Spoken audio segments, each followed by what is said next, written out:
સિનોરમાં વૃદ્ધને હની ટ્રેપમાં ફસાવી 75.75 લાખ પડાવી લેનાર 9 આરોપીઓ પૈકી 2 ને સિનોર પોલીસ ઝડપી કાયદેસરની કાર્યવાહી હાથ ધરી છે. વડોદરા જિલ્લાના સિનોર તાલુકામાં હની ટ્રેપનો ચકચાર મચાવતો ગંભીર મામલો સામે આવ્યો છે.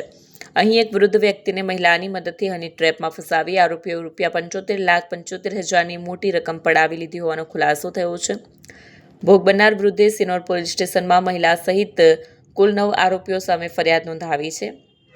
ફરિયાદ મુજબ આરોપીઓએ વૃદ્ધને સમાજમાં બદનામ કરવાની, નગ્ન વિડીયો વાયરલ કરવાની તેમજ દુષ્કર્મના ખોટા કેસમાં ફસાવી દેવાની ધમકી આપી સતત પૈસા ઉઘરાવ્યા હતા. આ મામલે પોલીસે ઝડપી કાર્યવાહી કરતા 2 આરોપી અનવર ટેલર અને સલીમ ઉર્ફે બતકની ધરપકડ કરી છે, જ્યારે કે હજી પણ 7 આરોપીઓ ફરાર હોવાનું પોલીસ દ્વારા જણાવાયું છે.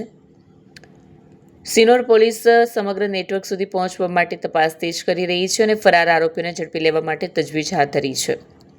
વિડીયો જર્નાલિસ્ટ જેસલ વસાવા સાથે સત્યા ટીવી ન્યૂઝ, સિનોર.